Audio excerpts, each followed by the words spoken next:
একসঙ্গে মেলামেশা।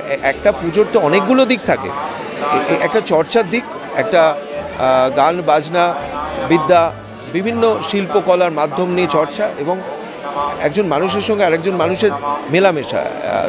Social media কিংবা হোয়াটসঅ্যাপের যুগেও এই যে সামনাসামনি এসে একে অপরের সঙ্গে দেখা করা বন্ধুদের এবং উষ্ণতা ছড়ানো, এটাই আমার মনে হয় সার্থকতা এই পুজোর। আমাদের ভূমিকাটা হচ্ছে সবসময় ওদের সঙ্গে থেকে ওদের বুঝিয়ে দেওয়া।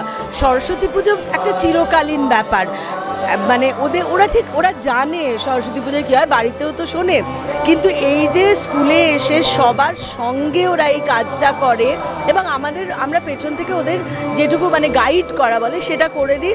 এবং সত্যি কথা ওই যে বললেন না, বোধহয় পুজোর মাহাত্ম্য হতে পারে, উৎসবের মাহাত্ম্য হতে পারে, সরস্বতীর মাহাত্ম্য হতে পারে, খুব সুন্দরভাবে ওরা বুঝে যায়। ওদের এটা একটা ক্লাসে চুপ করাতে বা পড়া বোঝাতে যতটা না আমাদের এফার্ট দিতে হয়, তার থেকে যেন এই পুজোটা ওরা ভীষণ আনন্দ করে ওরা বুঝে করে ফেলে। ওই সেই মানে আমার শ্রীজাতর লাইনটা মনে বুকের ভেতর শ্রীপঞ্চমী সবার থেকে যায়।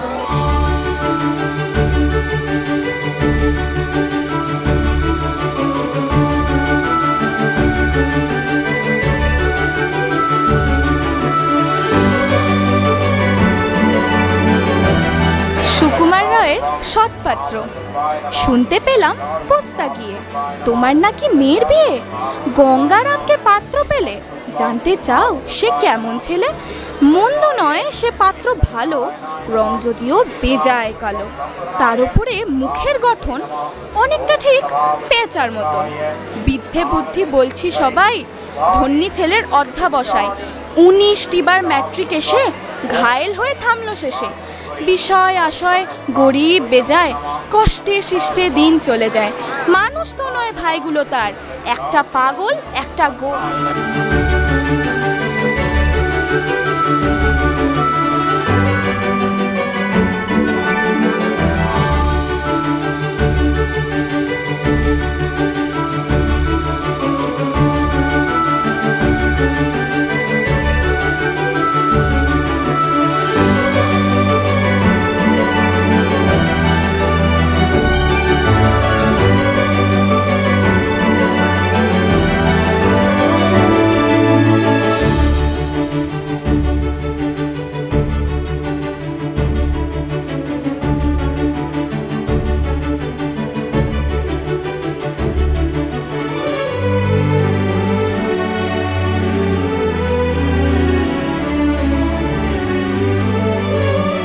জেএস নিবেদিত সংবাদ প্রতিদিন সরস্বতী সেরা স্কুলে আমরা কলকাতার আরেকটি স্কুলে এসে পৌঁছেছি। তো আমি ম্যাডামকে যেটা জিজ্ঞেস করব সেটা হচ্ছে সাজানোটা কেমন লাগলো এবং বাচ্চাদের ইনভলভমেন্ট সেইটা কীরকম ওনার লাগলো।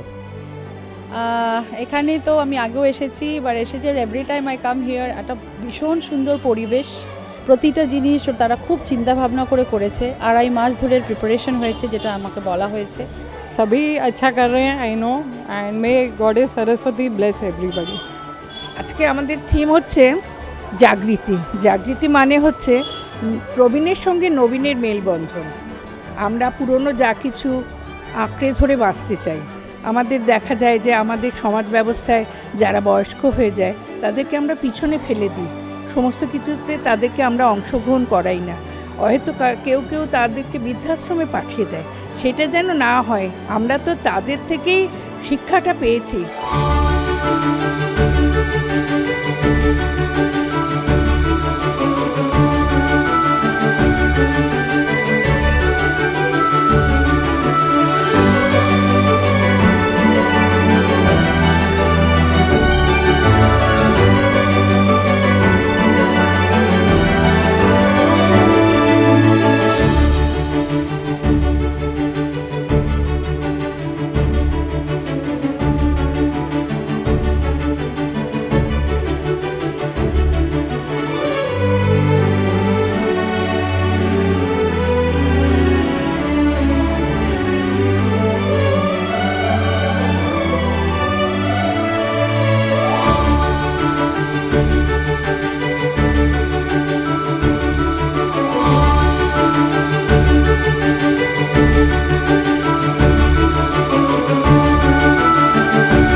জেএস নিবেদিত সংবাদ প্রতিদিন সরস্বতী সেরা স্কুলে আমরা এখন দক্ষিণ কলকাতায় একটি স্কুলে রয়েছি। তো সুপর্ণা ম্যাডাম আমাদের সঙ্গে এসছেন, এখানে চুলচেরা বিচার চলছে। তো আমি ম্যাডামকে এটা জিজ্ঞেস করব যে এতদিন বাদে স্কুলে এসে নিজের ছোটোবেলাটা কি উনি খুঁজে পাচ্ছেন, এরকম মনে হচ্ছে কিছু? অ্যাবসলিউটলি, আমার তো ভীষণই ভালো লাগছে।